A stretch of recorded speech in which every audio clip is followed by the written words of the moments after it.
أعوذ بالله من الشيطان الرجيم. بسم الله الرحمن الرحيم. قال نوح رب إنهم عصوني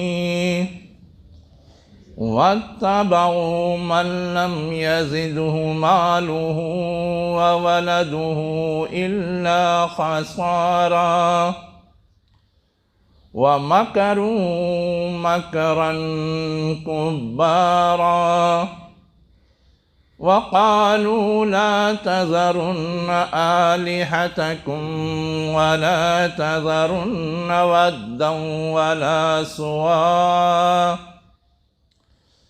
ولا سواء ولا يغوث ويعوق ونسرا وقد أضلوا كثيرا ولا تزد الظالمين إلا ضلالا مما خطيئاتهم أغرقوا فأدخلوا نارا فلم يجدوا لهم من دون الله أنصارا صدق اللہ العلی العظیم۔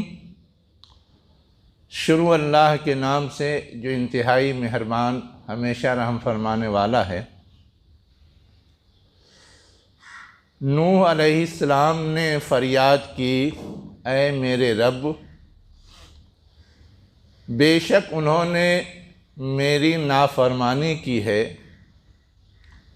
اور ان کی پیروی کی ہے جن کے مال اور جن کی اولاد نے انہیں گھاٹے ہی میں آگے بڑھایا ہے، اور انہوں نے بڑی چالیں چلی ہیں اور کہا ہے کہ تم اپنے معبودوں کو ہرگز نہ چھوڑنا، اور نہ ہی ود کو، نہ سوا کو، نہ یغوث کو، نہ یعوق کو اور نہ نصر کو۔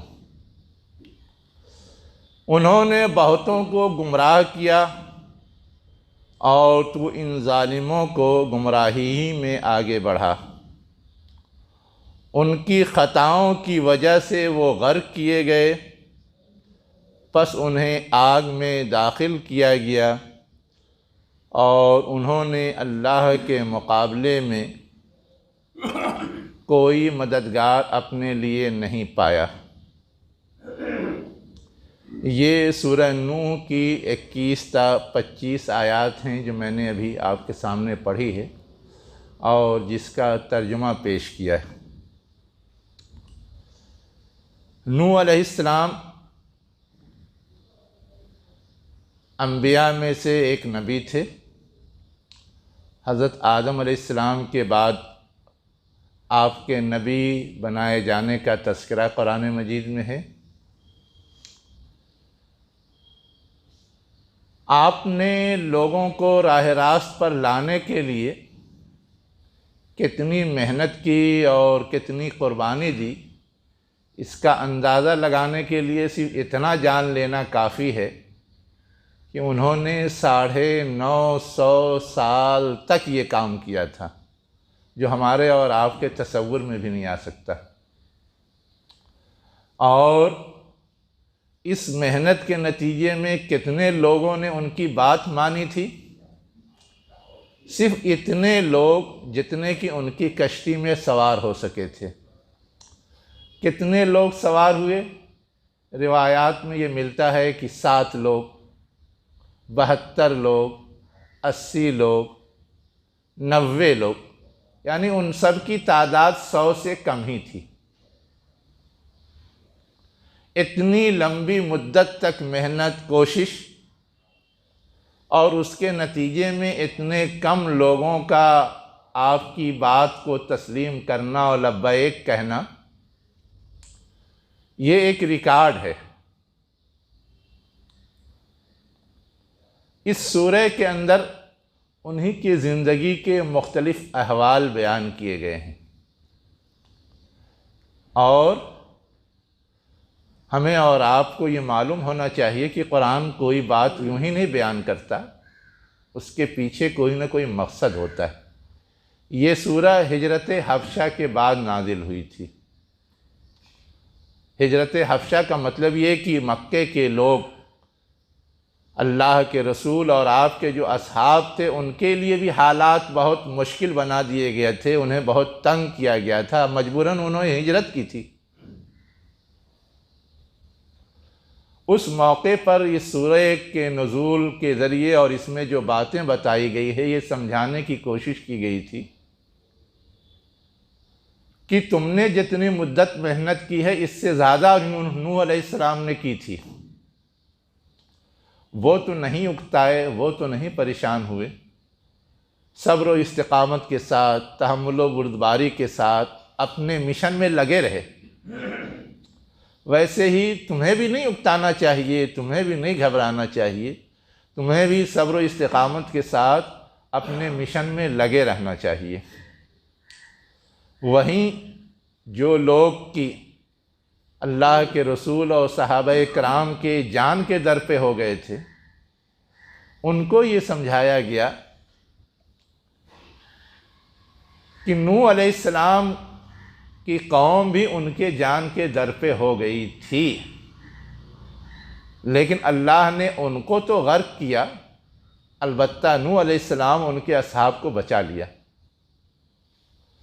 ویسے ہی تم در پہ ہوئے ہو تو تم بھی اسی طرح کی سزا کے مستحق قرار پا سکتے ہو، اور یہ لوگ جو اللہ کو ماننے والے ہیں انہیں اللہ اپنے ذرائع سے بچا لے گا۔ یہ گویا ایک طرح سے دھمکی بھی تھی اور بشارت بھی تھی۔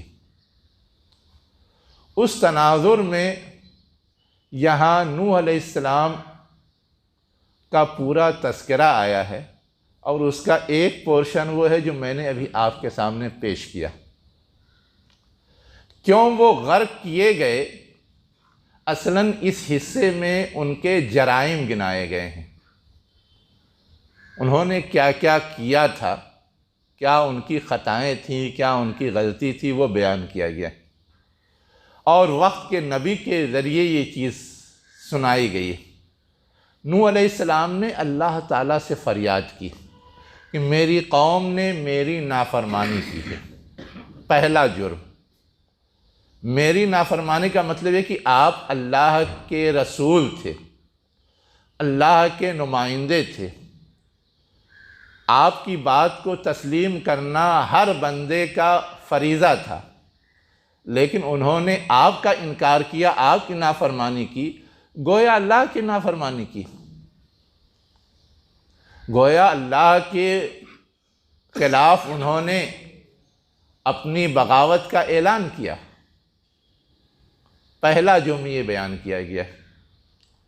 دوسرا جرم کیا بیان کیا گیا ہے کہ میری قوم نے ایسے لوگوں کی پیروی کی جن کے مال اور جن کے اسباب نے انہیں مزید گھاٹے میں ڈالا۔ ان کی ذمہ داری تو یہ تھی کہ پالن ہار تو ہے، دنیا کے سارے اسباب انسانوں کے لیے تو نے پیدا کیا ہے، تو وہ تیرے نمائندے رسول کی پیروی کرتے، یعنی میری پیروی کرتے، لیکن انہوں نے میری پیروی نہ کر کے، میرے نقش قدم پہ نہ چل کر کے، انہوں نے ان لوگوں کی پیروی کی ہے جو سماج اور معاشرے میں بڑی حیثیت والے ہیں۔ حیثیت والے کا مطلب جن کے پاس وسائل ہیں، مال ہے۔ حیثیت والے کا مطلب جن کے پاس اولاد ہے۔ آج ہمیں اولاد کے حوالے سے صحیح کانسیپٹ نہیں ملتا کہ کسی کے پاس بچے زیادہ ہیں تو اس سے کیا فرق پڑتا ہے۔ اصلاً بچے زیادہ ہونے کا مطلب یہ ہوتا ہے کہ اس کے پاس ایک مضبوط گروہ ہے جو اس کی پشت پناہی کر سکتا ہے، اس کے پیچھے کھڑا ہو سکتا ہے۔ جب قبائلی نظام تھا وہاں جس کی اولاد زیادہ ہوتی تھی وہ گویا زیادہ مضبوط پوزیشن میں تسلیم کیا جاتا تھا، اس لیے کہ ہر دشمن کا مقابلہ کرنا، ہر دشمن سے بدلہ لینے کی پوزیشن میں وہ ہوتے تھے۔ آج بھی وہی چیز دوسرے رنگ میں ہے، کون اقلیت میں ہے اور کون اکثریت میں ہے۔ جو اقلیت میں ہے وہ اپنے آپ کو مجبور، لاچار اور کمزور سمجھتا ہے، اور جو اکثریت میں ہے وہ یہ سمجھتے ہیں کہ ہمارے پاس ایک پاور ہے، ایک قوت ہے، ایک طاقت ہے، اس کے بل پہ ہم جو چاہیں کریں اور جو بات چاہیں منوائیں، ہماری ہی مانی جانی چاہیے۔ تو جو مال اور اولاد میں زیادہ تھے، ان کے اندر ایک طرح کا بڑکپن، ایک طرح کا غرور، ایک طرح کا گھمنڈ پیدا ہو جاتا ہے، اور اگر وہ چیز پیدا ہو گئی تو وہ چیز ظلم پہ آمادہ کرتی ہے، اور اس ظلم کے نتیجے میں ہوتا کیا ہے؟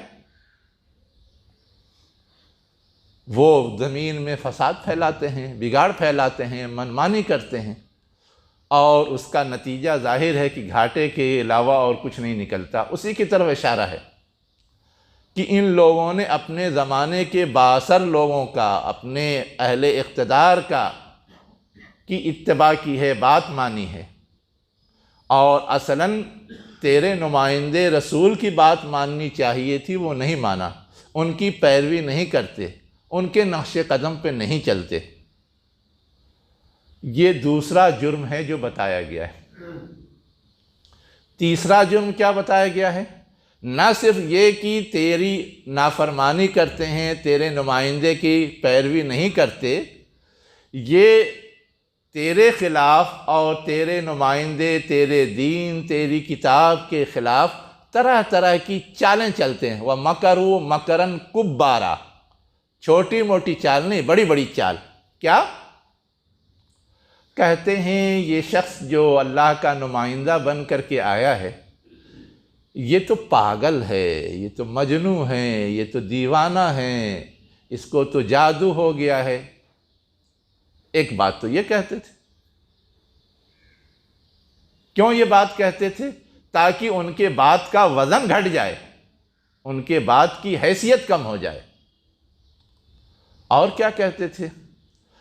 اگر واقعتاً یہ اللہ کے نمائندے ہیں تو اللہ کا تو ان پہ خصوصی کرم اور فضل ہونا چاہیے تھا، ان کو صاحب حیثیت ہونا چاہیے تھا،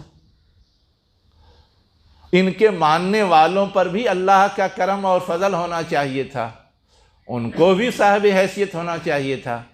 لیکن یہ سب تو غریب لوگ ہیں، کمزور لوگ ہیں، دبے اور کچلے ہوئے لوگ ہیں۔ یہ اس بات کی علامت ہے کہ ان پر اللہ کا فضل اور کرم نہیں ہے۔ ہمارے پاس مال زیادہ ہے، ہمارے پاس دنیا کا نظام اور اقتدار ہے، ہم پر گویا اللہ کا فضل ہے۔ یہ دوسرا پروپیگنڈا ہوتا تھا، دوسری چال ہوتی تھی۔ کیوں یہ سارے پروپیگنڈے اور یہ ساری باتیں وہ پھیلاتے تھے؟ کیونکہ وہ یہ محسوس کرتے تھے کہ عوام پر گرفت رکھنے کے لیے، عوام پہ پکڑ رکھنے کے لیے، اپنی چودراہٹ کو قائم رکھنے کے لیے عوام کو کنفیوز کرنا ضروری ہے، عوام کو وقت کے رسول سے کاٹ کے رکھنا ضروری ہے، اور اپنے پیچھے چلانے کے لیے اس طرح کی طرح طرح کی چالیں چلتے تھے، طرح طرح کے پروپیگنڈے کرتے تھے۔ اس کی طرف اشارہ ہے وَمَكَرُوا مَكْرًا كُبَّارًا۔ اس کے بعد چوتھا جرم کیا بتایا گیا؟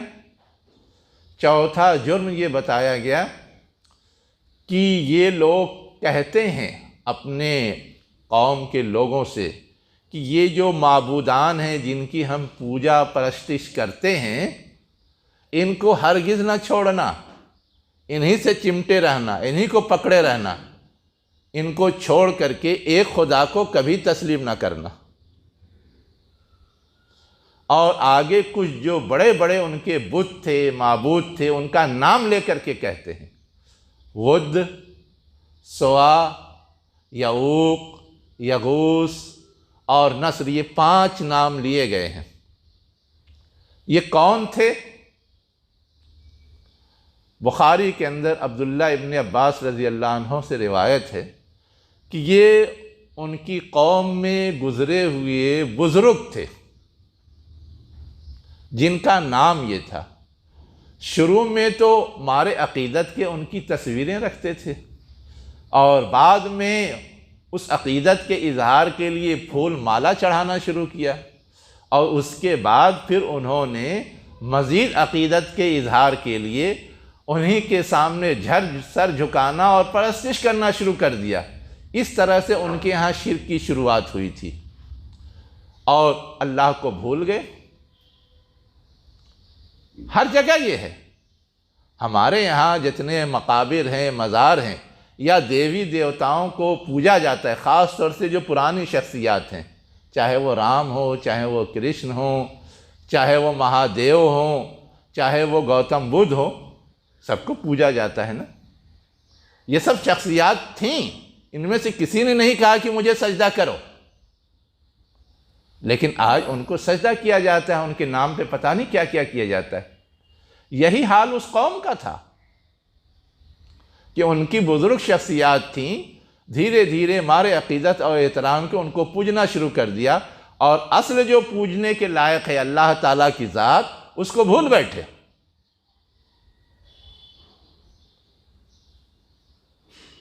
ان پانچوں کے جب کو پوجنا شروع کیا تو ان کے مجسمے بنا کے بھی رکھنے شروع کیے۔ آتا ہے کہ ان کے مجسمے کی روپ ریکھا کیا تھی، آپ سن لیجئے۔ آتا ہے کہ جو سب سے پہلا نام ہے یہاں کیا ہے؟ ود، یہ مرد کی شکل کا بت ہے۔ دوسرا نام ہے سوا، یہ عورت کی شکل کا بت ہے۔ تیسرا نام ہے یغوث، یہ شیر کی شکل کا بت ہے۔ چوتھا نام ہے یعوق، یہ گھوڑے کی شکل کا بت ہے۔ اور پانچواں نام ہے نصر، یہ گدھ کی شکل کا بت۔ اس کو روپ بھی دے دیا۔ اور اسی بخاری کے اندر یہ روایت بھی ہے عبداللہ ابن عباس رضی اللہ عنہ سے کہ یہ بیماری صرف نوح علیہ السلام کی قوم میں نہیں تھی، بعد کے لوگ بھی اس بیماری کو ڈھوتے رہے، اور عرب کے مختلف قبائل انہی بتوں کی پوجا کرتے تھے۔ کسی قبیلے کا کوئی بت تھا، کسی قبیلے کا کوئی بت تھا، کسی قبیلے کا کوئی بت تھا۔ وہ پورے نام ہیں جو بخاری کے اندر لکھے ہوئے ہیں۔ تو کیا مطلب ہے اس کا؟ کہ وہ گویا شرک پر اصرار کر رہے تھے، شرک پہ قائم رہنے کے لیے بضد تھے، نہ خود شرک میں مبتلا تھے بلکہ اپنی پوری قوم کو شرک ہی پر قائم رکھنا چاہتے تھے۔ یہ 4 جرائم ہیں جو ان کے گنائے گئے، اور اس کے بعد کیا کہا گیا؟ نوح علیہ السلام نے تو کہا کہ جب اتنے بگڑ گئے ہیں اور سدھر نہیں رہے ہیں تو اب ان کو بگاڑ کی اس انتہا تک پہنچا دے جہاں یہ عذاب کے مستحق بن جائیں۔ اب یہ سنبھلنے والے نہیں، یہ سدھرنے والے نہیں۔ اور اگلی آیت میں یہ کہا گیا کہ ان کے یہی جرائم تھے جس کی وجہ سے ان کو اللہ نے غرق کر دیا اور آگ میں داخل کر دیا۔ ہمیں اور آپ کے ذہن میں یہ سوال آتا ہے کہ ابھی تو قیامت باقی ہے، حساب کتاب باقی ہے، کیسے جہنم میں داخل کر دیا گیا؟ ہمارے مفسرین یہ لکھتے ہیں کہ یقیناً حتمی فیصلہ، آخری فیصلہ ہوگا وہاں، وہ مرحلہ باقی ہے، لیکن دنیا میں جس کے جیسے کرتوت ہوتے ہیں عالم برزخی سے اس کا سلسلہ شروع ہو جاتا ہے، اور وہیں ان کے لیے جنت یا جہنم کی کھڑکی کھول دی جاتی ہے، جس کا اشارہ حدیث میں ہے۔ تو یہاں اصلاً اس کی طرف اشارہ ہے۔ اس چیز کا اشارہ دینے کے بعد یہ بھی کہا گیا کہ انسان جو بگڑتا ہے تو دنیا کی دوسری چیزوں کے اوپر وہ بھروسہ کرتا ہے کہ ان کے ذریعے ہمارا کام بن جائے گا، ہمارا بیڑا پار لگ جائے گا، یہ ہماری سفارش کر دیں گے وغیرہ وغیرہ۔ کہا گیا کہ اللہ کے مقابلے میں ان میں سے کوئی نہ دنیا میں ان کو عذاب سے بچا سکا اور نہ اس برزخ کے عذاب سے بچا سکا، اور نہ قیامت کے دن کوئی بچا سکے گا۔ یہ جو میں نے آپ کے سامنے نوح علیہ السلام کی زندگی کے حوالے سے ان کی کوششوں اور ان کی قوم کے جرائم کا تذکرہ کیا ہے، اصل میں ایک خاص بات میں سمجھانا چاہتا تھا۔ ہم اور آپ جہاں رہ رہے ہیں وہاں کی صورتحال بھی کچھ اس سے مختلف نہیں لگتی۔ کچھ ہمارا قصور بھی ہے اور کچھ لوگوں کا قصور بھی ہے۔ نوح علیہ السلام نے تو دن رات ایک کر کے ان تک اللہ کا پیغام پہنچانے کی کوشش کی تھی، جس کا تذکرہ ہے۔ 950 سال لگا دیے تھے۔ ہم نے کتنی کوشش کی ہے وہ ہم جانتے ہیں۔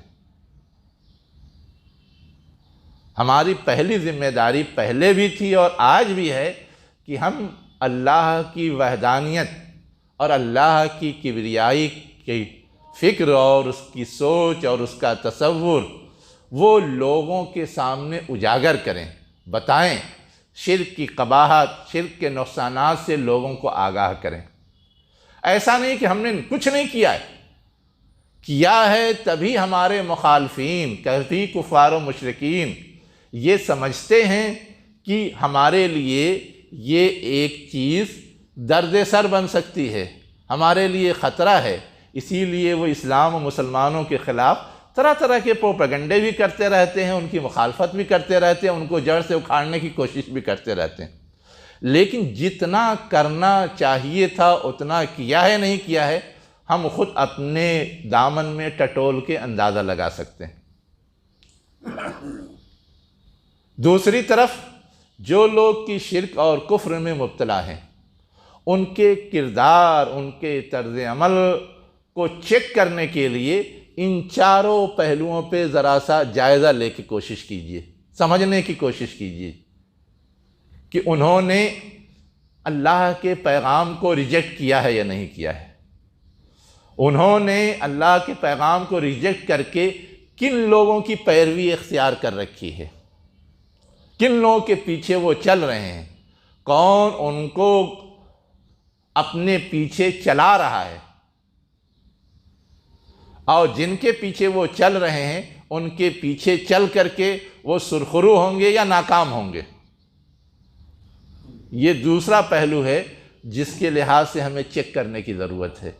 تیسرا پہلو یہ ہے کہ ہم جو کچھ بھی اللہ کا پیغام اپنے پاس رکھتے ہیں قرآن و سنت کی روشنی میں، اس کے خلاف ان کی چالیں ہیں یا نہیں، چاہے وہ قرآن ہو، چاہے وہ رسول کی ذات ہو، چاہے وہ رسول کی سیرت ہو، چاہے وہ اسلامی شاعر ہوں، چاہے وہ اسلامی تعلیمات ہوں، اس کے خلاف ان کی چالیں رہتی ہیں یا نہیں رہتی۔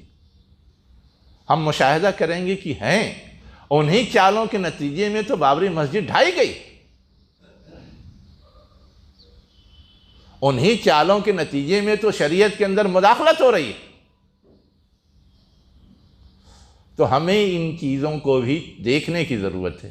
اور چوتھی چیز جو کہی گئی کہ ان کا وہ اپنے لوگوں کو اس بات پہ آمادہ کرتے تھے کہ جو تمہارے معبودان باطل ہیں، خاص معبود ہیں، ان کو ہر قیمت پہ پکڑے رہو، ان سے جڑے رہو اور انہی کی پرستش کرتے رہو۔ آج بھی کیا اس چیز کو پرموٹ کرنے، اس چیز کو ابھارنے اور اس چیز پر اصرار کرنے کی کوشش نہیں ہو رہی؟ کسی کو نہیں معلوم کہ ان میں سے کتنے حقیقی ہیں اور کتنے غیر حقیقی معبود ہیں، لیکن اس کے باوجود سب پر اصرار، اپنی چوڌراہٹ کو باقی رکھنے اور اس کو پرموٹ کرنے کے لیے جاری ہے۔ ابھی آپ نے سنا ہوگا کہ کچھ کوششیں ہو رہی ہیں، اس کوششوں کے نتیجے میں کچھ لوگوں نے مخالفت بھی شروع کر دی ہے کہ لوگ سیاسی روٹی سینکنے کے لیے یہ سارا کھیل کھیل رہے ہیں۔ اب یہ جو صورتحال ہے یہ بتاتی ہے کہ ہاں ایسا طرز عمل اور ایسا کیریکٹر بھی پایا جا رہا ہے۔ میں نے یہ بات اس لیے رکھی کہ یہ ڈر اور یہ خوف اور یہ خدشہ ہے کہ کہیں اس کا نتیجہ ویسے ہی اس قوم کے لیے نہ نکلے جیسا کہ نوح علیہ السلام کی قوم کے لیے نکلا تھا۔ میں ایک بات کی طرف اور اشارہ کر دوں۔